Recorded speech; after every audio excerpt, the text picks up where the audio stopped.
तो स्वागत है आप सभी का आपके अपने YouTube चैनल में जिसका नाम है बोर्ड परीक्षा कक्षा 10 के डॉक्टर मनोहर रे पब्लिकेशन की इस बुक का जो सोल्यूशन है वो हम लोग हल कर रहे हैं। और इस समय चल रही है एक्सरसाइज 2B और एक्सरसाइज का नाम है पॉलिनोमियल्स और क्वेश्चन नंबर 10 आपके सामने है।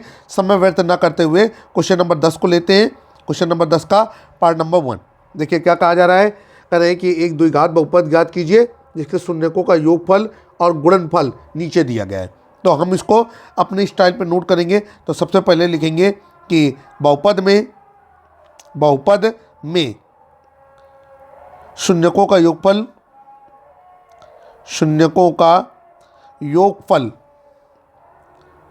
और शून्यकों का योगफल हमको कितना दिया गया है। ये दिया गया है हमको 1/4 और शून्यकों का गुणनफल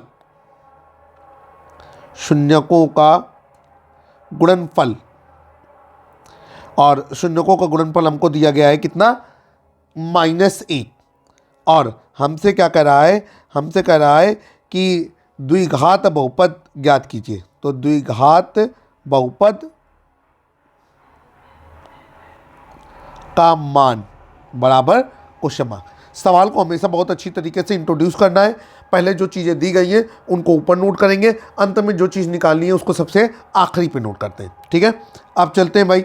देखिए इसके 2 तरीके होते हैं। हम अपनी किताब को देख पा रहे हैं। क्वेश्चन नंबर 10 और क्वेश्चन नंबर 11 एक तरीके के प्रश्न है।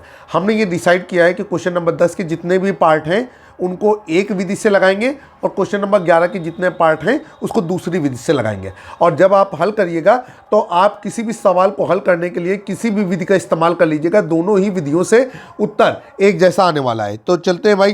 तो यहाँ पर सबसे पहले करेंगे माना द्विघात बहुपद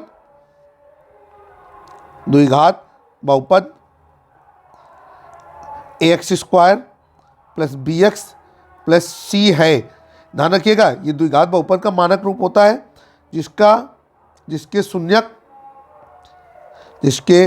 शून्यक अल्फा व बीटा है। ये हमने जो है नोट कर लिया कि हमारा द्विघात बहुपद ax² + bx + c है जिसके शून्यक अल्फा और बीटा है। अब हम लोग आगे चलेंगे। अब हमको क्या करना है कि हमको देख रहे हैं कि सवाल में शून्यकों का योगफल और शून्यकों का गुणनफल दिया गया है, तो उन्हीं सूत्रों का हम यहाँ पर इस्तेमाल करेंगे। तो यहाँ पर हम लोग लिखेंगे क्योंकि शून्यकों का योगफल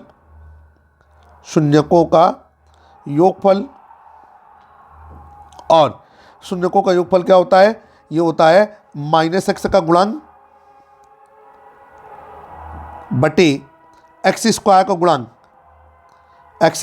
का गुणांक। अब हम लोग आगे चलेंगे। देखिए भाई शून्यकों का योगफल, अब यहाँ पर जो शून्यक दिए गए हैं तो वो पहला शून्यक है अल्फा और दूसरा शून्यक है बीटा। तो अल्फा + बीटा बराबर क्या हो जाएगा, ये हो जाएगा x का गुणांक क्या दिया गया है b, तो ये हो जाएगा -b/x² का गुणांक क्या दिया गया है a, तो ये हो जाएगा -b/a। अब साइड में हम लोग लिखेंगे चूंकि यहाँ पर शून्यकों का योगफल इन्होंने दिया है अल्फा + बीटा की वैल्यू कितनी दी गई है 1/4। तो हम यहाँ पर लिखेंगे कि -b/a बराबर 1/4। ठीक है, अब हम लोग क्या करेंगे, तुलना कर देंगे। जब 2 चीज़ें बराबर होती हैं तो हम उनकी तुलना कर सकते हैं। तो यहाँ पर लिखेंगे तुलना करने पर अब देखिए तुलना करते हैं तो b का मान क्या आता है -1 और a का मान क्या आता है 4। अब हम लोग आगे चलेंगे। अब हम लोग किसका फार्मूला लगाएंगे, शून्यकों के गुणनफल का। तो चलिए भाई फार्मूला लगाया, शून्यकों का गुणनफल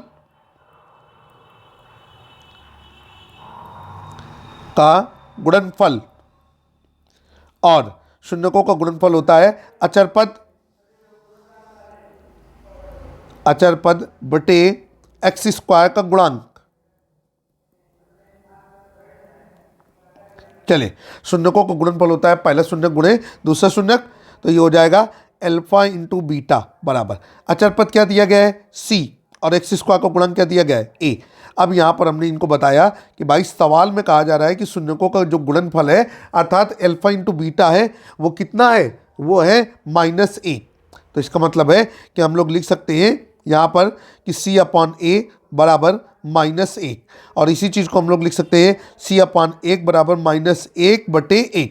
अब हम लोग क्या करेंगे, यहाँ पर हम लोग फिर से तुलना करेंगे। ठीक है, तो जब हम तुलना करेंगे तो तुलना करने से पहले हम देख रहे हैं कि पहले हमें ए का मान कितना प्राप्त हो चुका है, 4।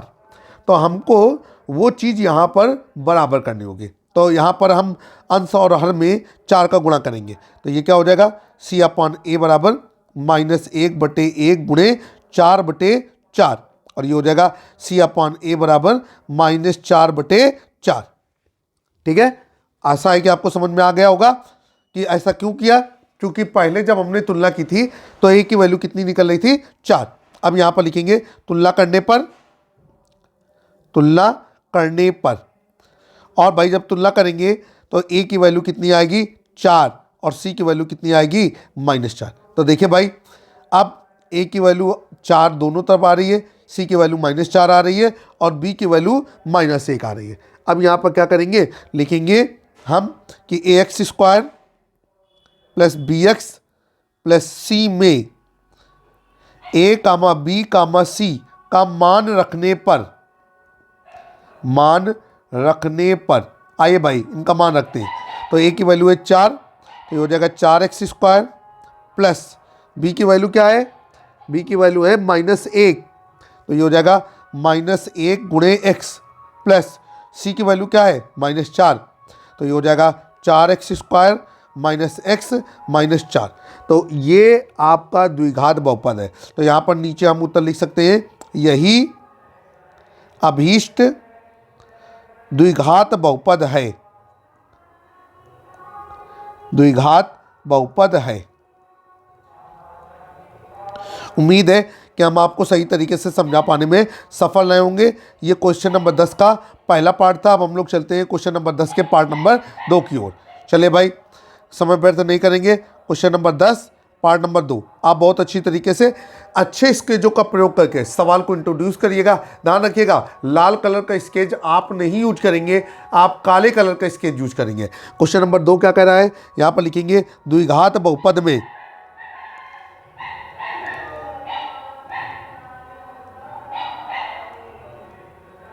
ठीक, अब क्या दिया गया है, शून्यकों का योगफल।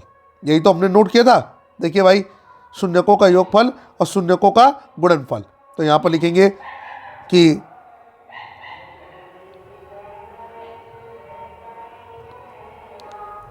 शून्यकों का योगफल, शून्यकों का योगफल, और शून्यकों का योगफल कितना दिया गया है, शून्यकों का योगफल दिया गया है इन्होंने सेकंड सवाल में √2। ठीक, और फिर शून्यकों का गुणनफल,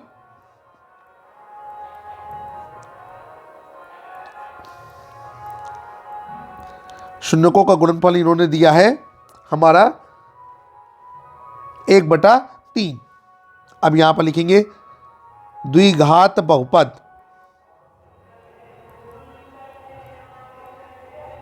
का मान बराबर क्वेश्चन मार्क। ठीक है, देखिए भाई, उम्मीद है कि आपको बेहतर तरीके से समझा पा रहे होंगे।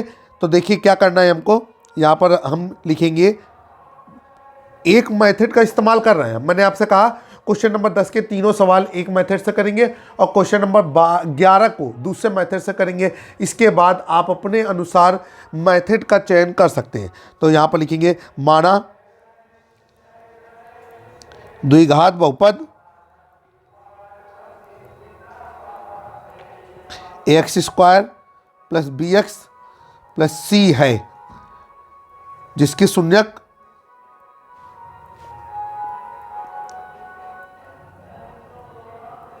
अल्फा व बीटा है। अब हम लोग आगे चलेंगे। यहाँ पर क्या लिखे हैं, फार्मूला लगाएंगे, शून्यकों का योगफल, शून्यकों का योगफल, और शून्यकों का योगफल होता है -x का गुणांक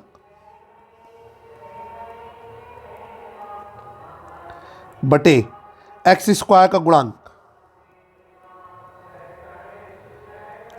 चलिए भाई, शून्यकों का योगफल हो जाएगा अल्फा प्लस बीटा बराबर माइनस बी अपॉन ए। अब देखिए भाई, सवाल के लिए शून्यकों का योगफल अल्फा प्लस बीटा कितना दिया गया है? ये दिया गया है √2। तो ये क्या हो जाएगा?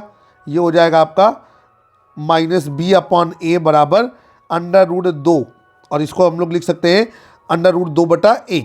अब तुलना करेंगे तो यहाँ पर लिखेंगे तुलना करने पर, और जब हम लोग तुलना करेंगे तो b की वैल्यू आएगी -√2 और a की वैल्यू आएगी 1। अब हम लोग शून्यकों का गुणनफल लगाएंगे, तो हमने यहाँ पर फार्मूला लगाया शून्यकों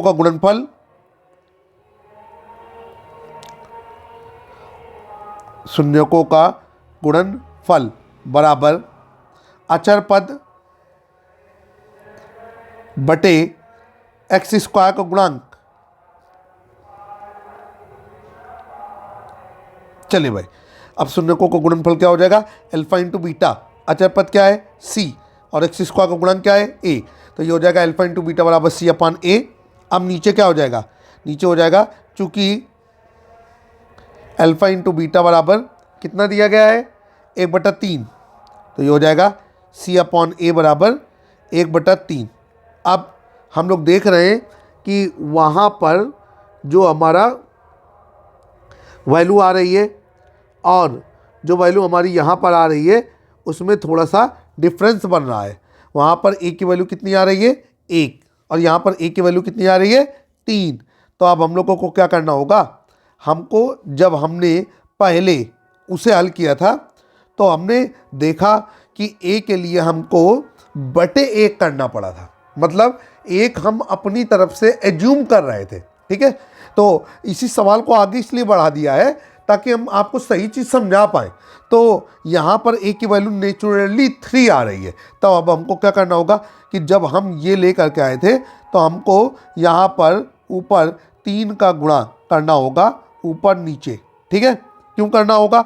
क्यों इसलिए करना होगा क्योंकि यहाँ गुणनफल की मदद से a की वैल्यू 3 आ रही है, अर्थात इस सवाल में गुणनफल को पहले करेंगे और योगफल को बाद में करेंगे। ठीक है, तो अब ये क्या हो जाएगा? ये हो जाएगा हमारा कि 3 का ऊपर नीचे गुणा किया तो ये हो जाएगा आपका, ये हो जाएगा 2√3/3। इस तरीके से b की जो वैल्यू आ रही है वो वैल्यू आ रही है कितनी? b की वैल्यू आ रही है, अब कंपेयर करेंगे तो b की वैल्यू कितनी आ रही है बताइए जल्दी से? ये आ रही है -3 माइनस, और देखिए थोड़ी सी गड़बड़ी हो रही है, गुणा हम सही नहीं कर पाए। फिर से आपको बताना चाह रहे हैं, जब गुणा करेंगे तो कितना आएगा? ये आएगा हमारा 3√2। ठीक है, और जब कंपेयर करेंगे तो कितना आएगा? b की वैल्यू -3√2 बटे a की वैल्यू कितनी आएगी? अब a की वैल्यू आएगी 3। उम्मीद है कि हम आपको समझा पाने में सफल रहे होंगे। ये हमने आगे ले जा कर के आपको पीछे आए। फिर से एक बार समझाना चाहते हैं कि जब भी आप इस टेक्निक का इस्तेमाल करेंगे तो नेचुरल तौर पे अगर कोई वैल्यू 1 आ रही है तो आप सीधे उसे 1 ना मानेंगे। आप पहले देखेंगे कि जो दूसरा संबंधित फार्मूला है उसके साथ वैल्यू कितनी आने वाली है। अब यहाँ पर हमने जब मूलों का गुणनफल लगाया तो a की वैल्यू आ रही थी 3, और पहले मूलों का योगफल लगाया तो a की वैल्यू आ रही थी 1, वो भी 1 हम अपने मन से ला रहे थे बटे 1 करके। ठीक है, तो आपको ये ध्यान रखना है कि ऐसी स्थिति में पहले गुणनफल निकालेंगे फिर योगफल निकालेंगे। ठीक है, अब हमारी बराबर हो गई। अब a की वैल्यू उधर भी 3 है और इधर भी 3 है। अब यहाँ पर क्या करेंगे? लिखेंगे तुलना करने पर,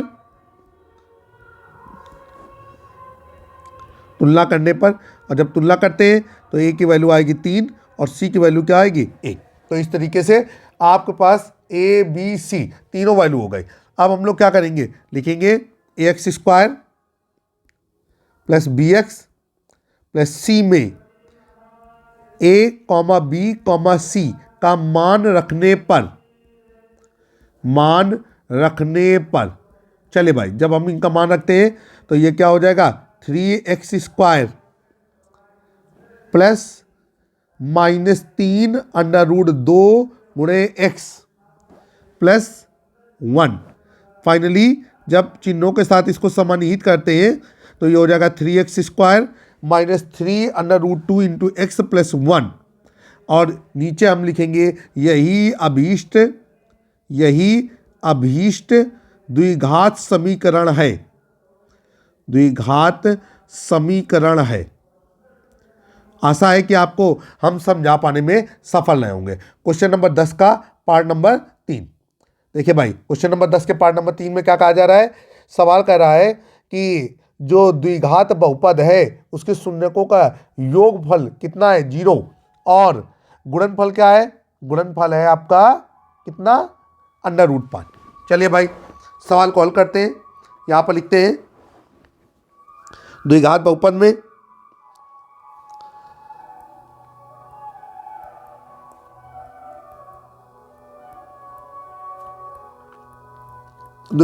में ठीक है।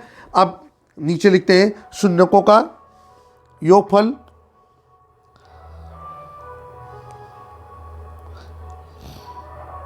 शून्यकों का योगफल। और भैया देखिए शून्यकों का योगफल उन्होंने कितना दिया गया है? उन्होंने सवाल में दिया गया है 0, तो हम भी 0 लिखेंगे। फिर शून्यकों का गुणनफल, शून्यकों का गुणनफल, और शून्यकों का गुणनफल कितना है?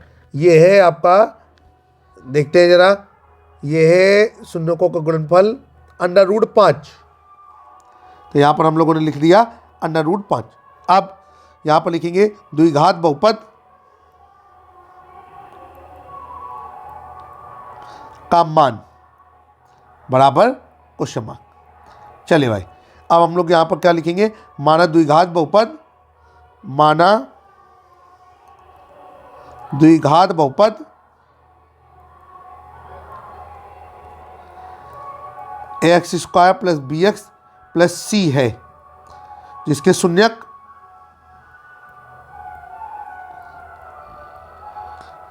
शून्यक अल्फा व बीटा हैं। ये हमने नोट कर लिया कि हमारा द्विघात बहुपद ax² plus bx plus c है, जिसके शून्यक अल्फा और बीटा है। अब हम लोग आगे चलेंगे। यहाँ पर शून्यकों का योगफल दिया गया है। अब देखिए योगफल है 0, तो ये हो जाएगा 0/1, और गुणनफल √5/1, मतलब दोनों ही स्थिति में a का मान 1 आएगा। तो हम पहले चाहे गुणनफल लगा लें और चाहे पहले योगफल लगा लें, ठीक है।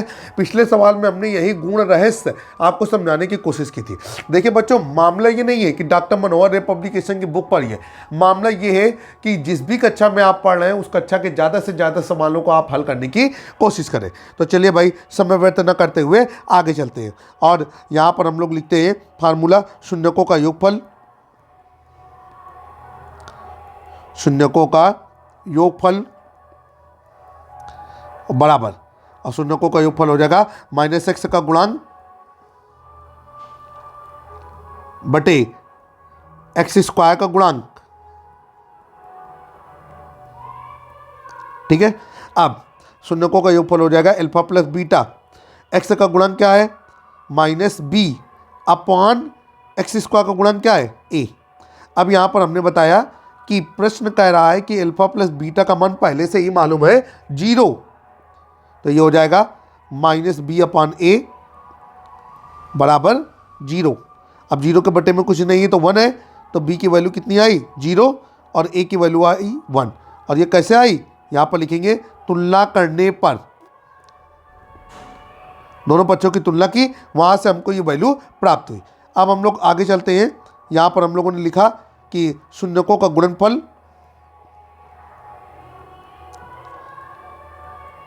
शून्यकों का गुणनफल बराबर, और ये क्या हो गया आपका? ये हो गया अचर पद बटे x² का गुणांक।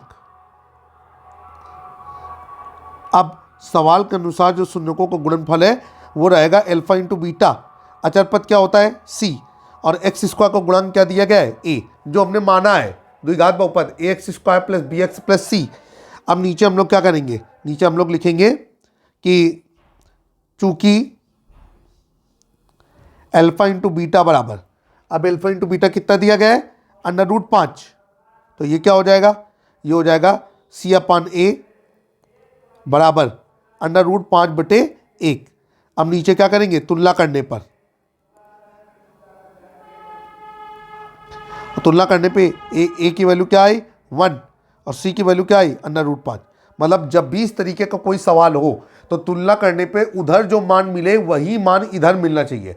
बटे में 1 अगर अपने मन से लाना हो तो सचेत रहिएगा, क्योंकि कभी कभी ऐसा होता है कि दोनों में 1 से कम चल जाता है, और कभी कभी क्या होता है कि a का मान वहाँ कुछ और निकल रहा होता है, तो उसी मान का इधर अंश और हर में गुणा करना होता है। अब यहाँ पर लिखेंगे ax² plus bx plus c में a comma b comma c का मान रखने पर, चले भाई मान रखते हैं, तो a की वैल्यू कितनी है 1, तो ये हो जाएगा 1 इंटू x² प्लस b की वैल्यू कितनी है भाई, b की वैल्यू हम लोगों ने निकाली है 0, तो 0 इंटू x प्लस c की वैल्यू क्या निकाली है अंडर रूट 5। तो फाइनली ये जो हमारा द्विघात बहुपद बनेगा ये बनेगा x² प्लस अंडर रूट 5, और लिखेंगे यही अभीष्ट द्विघात बहुपद है। ठीक है, तो उम्मीद है कि हम आपको क्वेश्चन नंबर 10 सही तरीके से समझा पाने में सफल रहे होंगे। अगर आपको हमारा चैनल पसंद आ रहा है, हमारे चैनल को सब्सक्राइब करें, बेल आइकन दबाना ना भूलें। मामला ये नहीं होता कि आप कौन से पब्लिकेशन की बुक पढ़ रहे हैं, मामला ये होता है कि आप सिलेबस में आने वाली चीज़ों को पढ़ रहे हैं। उम्मीद है कि जल्द ही एक नए वीडियो में फिर से मुलाकात होगी। तब तक के लिए जय हिंद जय भारत। हमारा एक और यूट्यूब चैनल है जिसका लिंक हम आपको डिस्क्रिप्शन बॉक्स में देंगे, अगर आप चाहें तो हमारे उस सेकेंड यूट्यूब चैनल को भी सब्सक्राइब कर सकते हैं। जय हिंद जय भारत, वंदे मातरम।